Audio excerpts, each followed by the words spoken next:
Okay, sorry, Hannah. We already kind of started. We're on page 16, number 3, the sans-culottes. Okay, so if you look at that picture of the sans-culottes in your notes, 2 things should hopefully jump out at you. Anything jump out at you? What? They have swords. And anybody want what? The pants are funny. That's not the one I was thinking about. There's a lady. Yay, thank you, Emma. There's a lady. We haven't had, other than that Women's March to Versailles, women have been virtually excluded from this French Revolution. And this is going to be the first time that women are going to be part of a group. And they are going to be a powerful part of this group. They're not outsiders. They're not, just a group that get together to do one thing and disband. Women will play a vital role in these sans-culottes. They will become a very influential part of the National Convention. And women are included because this is the working class. They are extremely radical. And when we talk about working class in Paris, we're talking about people that work in shops, people that are domestic servants, anybody that works for wages, that are low skilled or no skilled. So these aren't bakers or basket weavers or pottery makers. These are unskilled working class, and they are very radical. They have nothing to lose. What could possibly get worse for me than where I'm at now? And those are dangerous people when that is the mentality. They're a separate fraction from those of the national conventions. And 3C, violence. They are a violent group of people. And they are what keep the revolution from moving forward.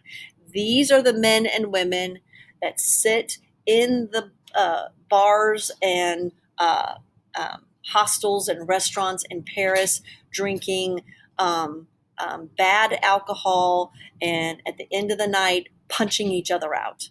These are those kinds of people. These are the people responsible for storming the Bastille, marching to Versailles, driving out the king, the September massacres, and they say every revolution needs blood, and we're ready to spill it. They like direct democracy, and direct democracy means everyone votes. So a real true democracy is, again, when we vote for things like student council, or when we vote for things like homecoming queen, right? That everyone gets the opportunity to vote. We don't all, trying to decide who's going to be homecoming queen, appoint one person from each ACT group to vote for us in some kind of panel. That is a republic. That is not what we're doing. So they want everybody to vote. They feel like everybody should have a right to vote. So the top of page 17, Revolutionary Army slowly begins to win battles. While all of this is happening, people, France is fighting all over Europe. They have declared war on everybody. Prussians are stopped at the indecisive Battle of Valmy. It's a great moral victory for the National Convention. They win a battle against Austria in September 1793. The National Convention declares war on Britain, Holland, and Spain. In addition to its war it is still having with Austria and Prussia. Yeah, that's crazy. What? You're fighting a world war by yourself. Right, they are. In essence, they are. But these people in the National Convention see it also as a war for their revolution. They see it as a war for revolution. And the thought being that as they make war on these other countries, that the same people in their position in these countries, the same working class people in Austria and the working class people in Great Britain are going to jump on with their revolution. That's what they think. That is what is in fear of all those countries, and why they're fighting so hard is we do not want this to happen in our country. In the middle of all this, Louis XVI will be convicted of treason and executed in January 1793. Those who voted to kill the king had to preserve the government, for they would lose their lives if royalists returned to power. So that is a powerful statement, A. You have killed a king. If the king returns to power, you know you're in trouble. Their understanding of this goes back to Charles I. When Charles II in England got back on the throne, he hunted down every single one of those men that participated in cutting off the head of his father, even into the colonies of the United States, Massachusetts, hunting them down. And so now they are at a very difficult part because they know they cannot lose control of this government or they're going to die.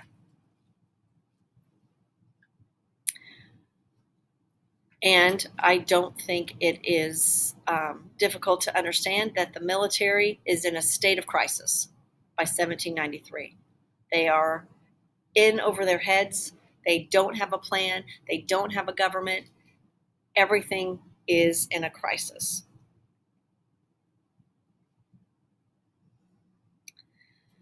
In May of 1793, the mountains, supported by the sans-culottes, get rid of the Grendoins.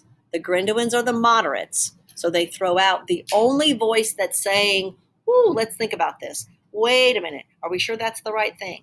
And now, in May 1793, we have every crazy group of people in charge. Every crazy group.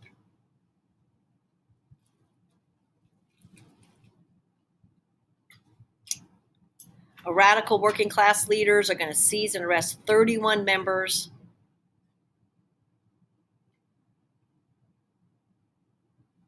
The revolutionary government had lost the confidence of most of France.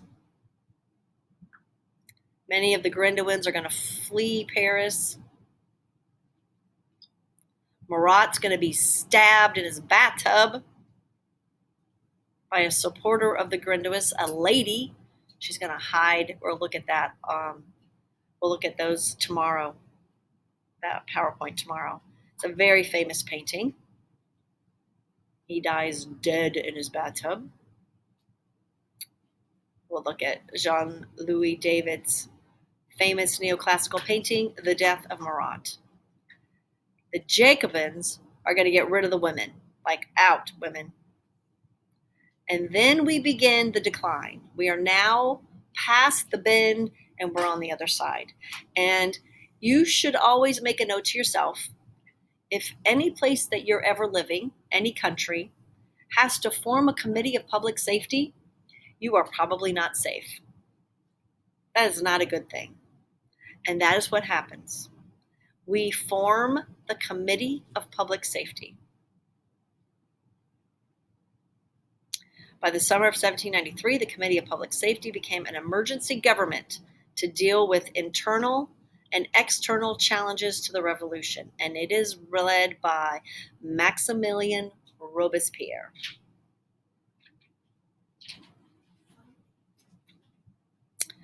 So Robespierre is in charge of this thing called the Committee of Public Safety. And they try to do a couple of things. And one of the things that they will do that kind of sort of has some merit is called the Law of Maximum. And it is a law for the economy to respond to food shortages and all kinds of economic problems. Again, an economy is an essential part of a country. And when you don't have a stable economy, It doesn't matter what else you do, everything's going to come crashing down. And again, not to use the American Revolution so much as an example, but that is why Alexander Hamilton advocated so strongly for his economic plan and simply stated, if we are not a nation worthy of credit, that pays its bills, that has sound economic principles, this revolution has been for nothing. And essentially, that's what Robespierre is trying to say. But the problem is they don't have an Alexander Hamilton. They don't have someone who is knowledgeable about economics. And in that aspect, and hopefully when we go through this law of maximums, you with your smart little sophomore brains can see this isn't going to work. There's no way this is going to work. So they're trying to get rid of food shortages and all these other economic problems. So the first one would enable France to urge total war against its external enemies. That's a lot of money. Yes. Why?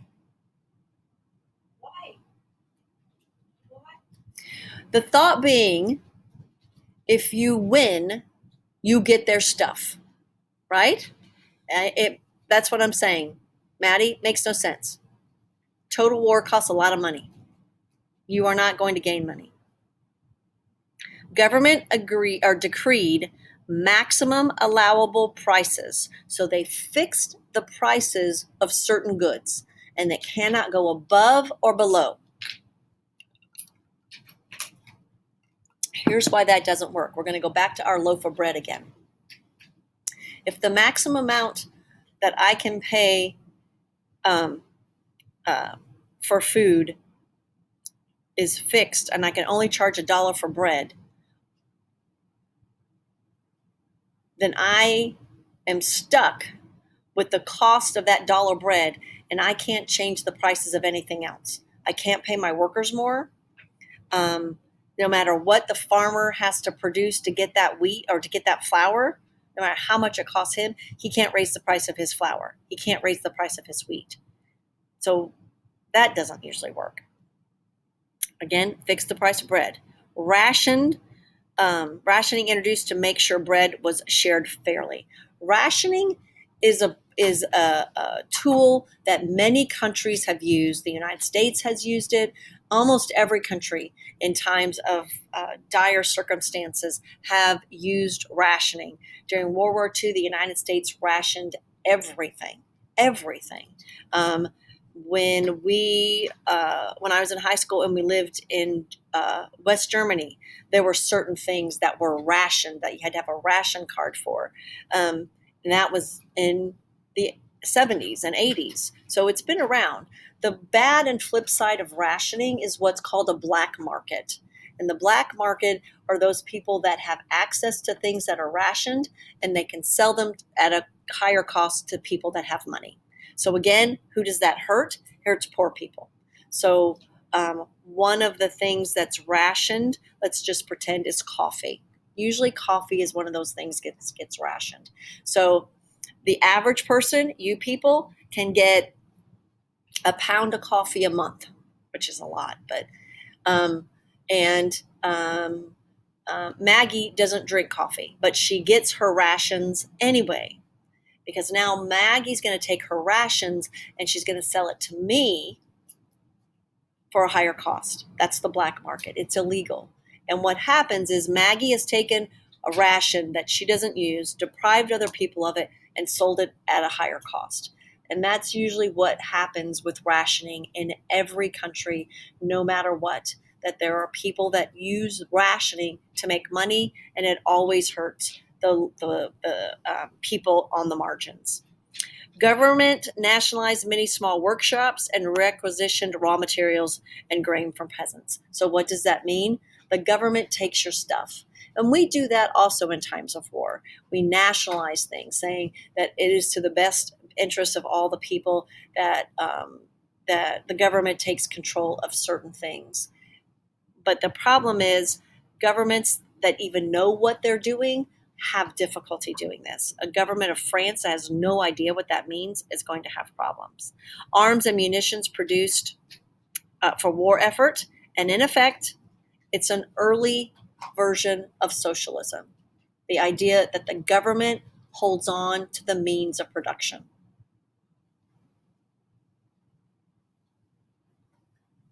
But first and foremost, France needs to start winning some wars and some battles. France's advantage has always been they have a gigantic population. Their military was always very well trained, even though they lost a lot of the officers. They just need someone to whip it back up into shape. And so that's what's going to happen. They are going to, first and foremost, please put a box around that levée en masse. The entire nation conscripted into service as war was defined as a national mission. That means everyone's drafted. Everyone's available for the draft. And the size of the army grows to 1 million. Now, you can win a lot of battles even if you don't know what you're doing because you have a 1 million-man army. That is tremendous. The United States does not have a 1 million-man army. We're not even close to having 1 million people in all of our, maybe if we put everything together, we might be close to 1 million. That's a lot of people. And as a result of that, they start winning. Austria, by July 1794, Austria, Netherlands, and the Rhineland, once again controlled by France. Yes? So, like, how are they able to supply the... Very good question, Kaylee. How are they able to supply 1 million men? How do you think? They take it and requisition it away. That's that law of maximum. So that grain that they're taking for the war effort, that nationalizing of grain, the nationalizing of the grain is going to the army. So who doesn't get fed? The people of France. Very good question. That's why nationalization is important, because you're going to take things away to supply your army. Most of the time you pay people for it. So most of the time, if we go in and requisition all the grain from the Loire Valley, we'll give the farmers money, but that money usually isn't market value, and that money isn't going to make more grain. So, like the people that aren't with the 1 million people in France. So Yep. They're getting fed. Okay. Yeah. The 1 million men in the army, they're getting fed. They've got shoes. They've got clothing. They've got weapons. They've got bullets. The others in France But aren't. the people of France, that's not what's happening. So if the Loire Valley produces 1 million bushels of grain to be made into flour, the army's going to requisition that flour to make bread for the army, and they're going to they'll pay the farmer for his money, but you've just taken all the grain to make all the bread, and it's not something that you can snap your fingers and get a loaf of bread the next day. So that's the problem, okay? And planned economy made mobilization effective. Nationalism, 6E, and this will be the other part of this. This is our first ism when we get ready to study the age of ism. Nationalism. And nationalism is a negative ism. It is not patriotism. Patriotism is the warm, fuzzy feeling you feel about your country and your flag and the people in your country. Nationalism is you thinking your country is superior above everyone else and doing anything to lessen other countries. So nationalism is our first ism. It is always in political science and history a negative ism. It is not good. And when nationalism becomes a strong force uniting French people, we're going to have trouble. Does anyone know the lyrics of the French national anthem?